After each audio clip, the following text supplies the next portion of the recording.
Hello， 大家好，我是麒麟。上集说到，风柱石迷和炎柱邪秘联手激战黑死木，一番死斗后，谁料黑死木的怪刀竟然变成了这般恐怖的模样，其惊人的攻击距离和速度瞬间将两人打得毫无还手之力。而这时，仅剩一只手臂的武一郎也加入了战斗，而玄弥则毅然决然地吞下了黑死木的断刀。接下来将会是4人决战黑死木，故事又将会是怎样的结局呢？废话不多说，进入我们的解说时刻。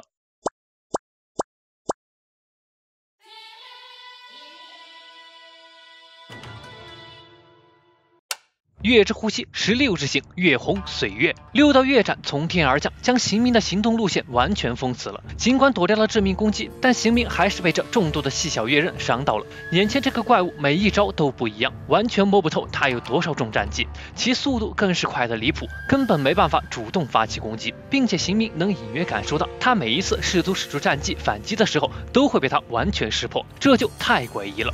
莫非他能使用某种神力？而他那怪异的眼睛究竟又能看到些什么？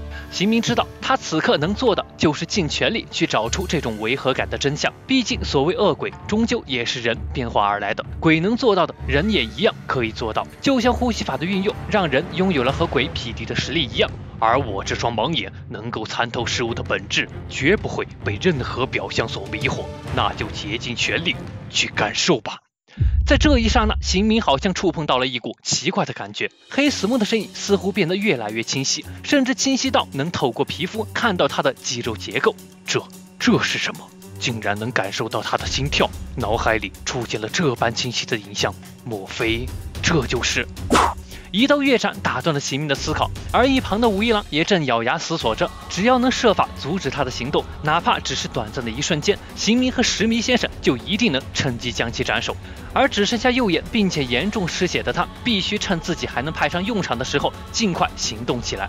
做出了决定，武一郎迎面向前跑去，一瞬间爆发冲刺，而邢明和石迷瞬间明白了，同样火力全开杀了过去，甚至一瞬间反超了武一郎。武一郎也知道两人有所察觉后，再配合着他行动。而这时黑死木同样也清楚，貌似除了3人同时向他进攻外，也没有其他办法了，但他也能趁机将他们一网打尽。月之呼吸14之星，凶变天满仙月，铺天盖地的巨型月刃瞬间覆盖全场。冲进去，一定要冲进去！这一步没有退路。石迷同样也躲闪着，尽全力穿越这片纵横交错的月刃。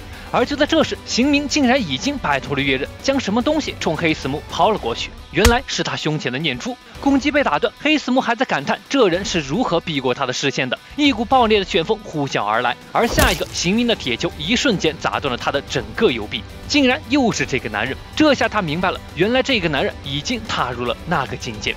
而就在这时，武一郎不知何时出现在他眼前，一刀刺进了他的腹部。而在那一瞬间，武一郎也被黑死木斩断了左脚。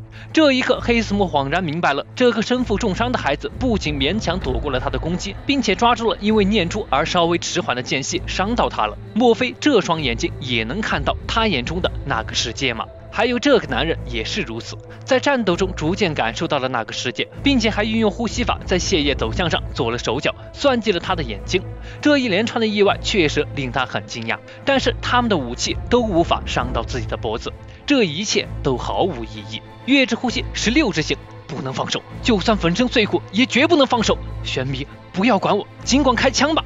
只见玄弥竟然出现在不远处，并且手里的枪上布满了同黑死木一般的眼珠子。他整个人发生了巨大的变化，不管是武器还是眼睛，甚至出现的鬼纹都在向黑死木靠拢。而眼前的状况是武一郎事先计划好的，并嘱咐了他，一旦控制住了黑死木，不要管他，千万不要犹豫。我明白，我都明白。玄弥扣动了扳机。而黑死木一瞬间就察觉到了，下意识挥刀进行阻挡，但根本挡不住这些子弹。他惊人的发现，这些子弹在碰到他的刀之前，竟然像活物一般躲了开来，钻进了他的体内。他这才反应过来，这个噬鬼者此刻面目全非，可以说更像鬼一些。难道……果然，他体内的子弹竟然活生生长出了树的根茎，并且深入地下，令他动弹不得。果然，这是血鬼树。而此刻容不得他思索了，秦明和石迷早已经等待多时，这一刻就是将其斩首的最佳时机。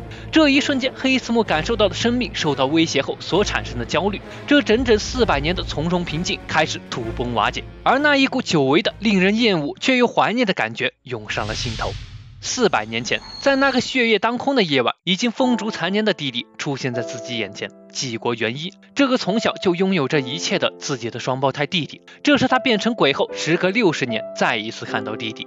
这不可能，为什么身上出现斑纹的剑士都死在了25岁之前，而你能活到现在，多么可怜啊，兄长。在这一刻，他不敢相信自己竟然被已经年老体衰的弟弟给可怜了。但这一次他并没有感到愤怒，因为他那声兄长，那个从未展露过丝毫感情的弟弟，似乎有生以来第一次表达出了那名为悲伤的情感。这种不可预期的动摇令他感到困惑，但尽管如此，眼前早已不是全盛期的弟弟，只要身为猎鬼者，他就必须将其一刀两断。但这股想法瞬间就在下一刻消失了。只见元一摆出了拔刀的姿态，那股无形的气息瞬间像巨石般压在他的肩上。我来了。他竟然完全没有反应过来，脖子就已经被切开了。为什么？为什么？心底里的嫉妒之火再一次迸发。为什么只有他能开启斑纹活到现在？为什么明明已经瘦得皮包骨头，这斩击的速度和威力却和全盛期并无两样？那股仿佛要将他敲骨吸髓的嫉妒和记忆清晰地重现在脑海里。我恨你，我好想杀了你。但他深信，只要元一挥出下一刀，他的头颅便会应声落地，因为只有这样的剑技才配被称之为神技。然而他却再也挥不出下一刀了。元一就这样站着，阳寿用尽，离开了人世。为了永生而成为鬼的他，屈辱的成了这般模样。实际上他知道，他只是想为了永远胜利下去。既然猎鬼者最强的剑士已经身亡，那他就绝不能败在其他人的手下。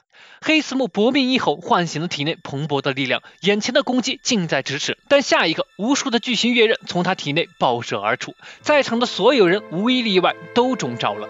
石迷和行明勉强护住了要害，但离他最近的武一郎被拦腰斩断。而不远处的玄弥根本躲不掉这漫天的月刃，同样被切开了身躯。而此刻的黑死木身体里竟然冒出了如同怪刀般的利刃，刚才铺天盖地的巨型月刃便是这般毫无动作的情况下发出的。被拦腰斩断的武一郎此刻并没有立马失去知觉，依旧紧紧地握着插在黑死木体内的日轮刀，但他知道他已经快不行了。难道到头来自己还是什么忙都没有帮上吗？不远处躺在地上的玄弥同样不甘心，我必须要保护大家。而这时石迷和行明拖着伤痕累累的身躯再一次杀了过来，他们知道不能白白浪费了吴一郎两人拼了命制造的机会。而吴一郎却更着急了，眼前的怪物已经摆脱了束缚，这样下去行明和石迷先生都会牺牲的，还有无惨等着大家去面对，而他必须保护两位才行。眼看着黑死木又要发动刚才那一招了，千钧一发间，吴一郎脸上的斑纹瞬间浮现，脱离的手再一次紧紧地握住了刀柄。下一刻，只见他手里的刀竟然变红了，体内的变化令黑死木一惊，而紧接着他的身体竟然变得无比僵硬，仿佛内脏在被熊熊烈焰焚烧一般。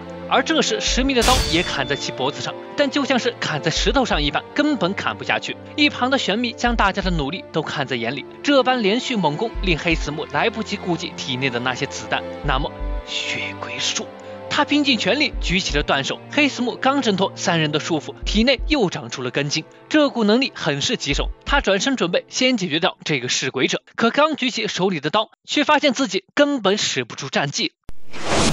行明的一锤砸下，差点直接砸断了他的脖子，这股屈辱令他异常的愤怒。但紧接着行明的阔斧便从下往上劈了过来，所有的攻击都在试图斩断他的脖颈。而此刻他发现自己还是使不出战技，难道是体内正疯狂吸取血液生长的树木根茎在作祟吗？而那把红色的日轮刀所带来的剧痛依旧麻痹着他的身躯。猛然间他突然想起来，这把刀是同元一一样的红色刀刃。继承人的事情想好怎么办了吗？没有人的实力能和你我匹敌，这样下去，我们千锤百炼的绝技可就要失传了。兄长，你把咱们兄弟俩想得太过重要了。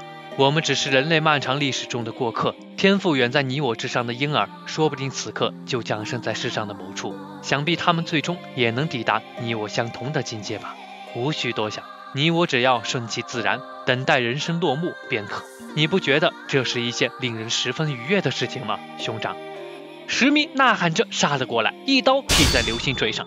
今后来到世上的那些孩子们，一定可以超越咱们兄弟的。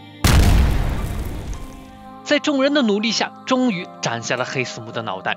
元一，每次你一笑，我就觉得无比恶心。始终以只有咱们这代人拥有特殊才能而引以为傲的我，简直恶心到要吐出来。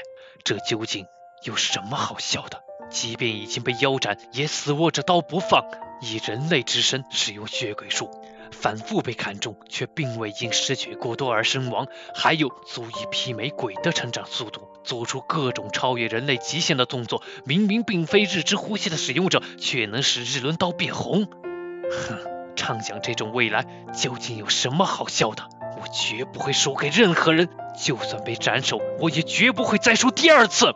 只见黑司木的脖子竟然瞬间止住了出血，新民立马就反应了过来，嘶吼着要将他彻底消灭，绝不能让武一郎和玄弥白死。石弥含着泪回应道，下一刻风系八指形，出裂风斩，岩蟹瓦伦刑部。但两人的攻击并没有奏效，黑司木反手砍断武一郎握刀的手，他知道自己的身体并未崩溃，只要拔出这把刀就可以再生。而那两个小鬼已经死了，过一会儿刀和术的功效就会消失，那个时候自己就可以彻底克服了斩首的威胁。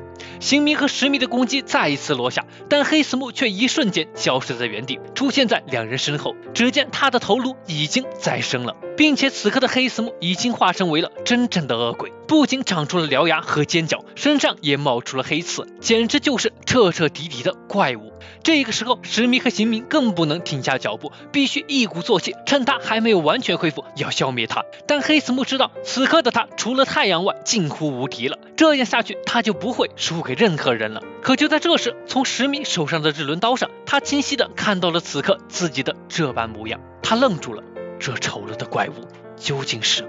兄长的梦想是成为最强的武士吗？那我就当第二强的武士好了。武士？这般身影是武士吗？恍然间，黑司木似乎明白了，莫非这才是他真正的愿望吗？而这时他的身躯竟然开始了溃烂，这是刚才被武一郎刺中的地方。石弥和刑弥的攻击也同时落了下来，而这个时候他却发现自己竟然还是不能使用战技和血鬼术。不，还没完呢，我还没有输，我还……多么可怜啊，兄长！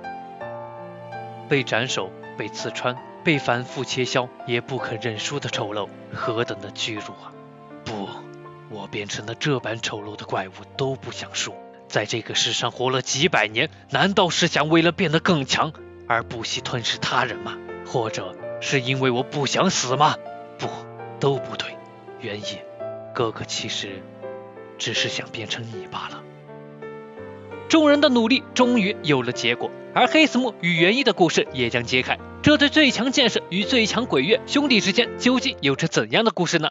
那么到这里黑司木篇下就结束了，下篇将是黑司木篇中。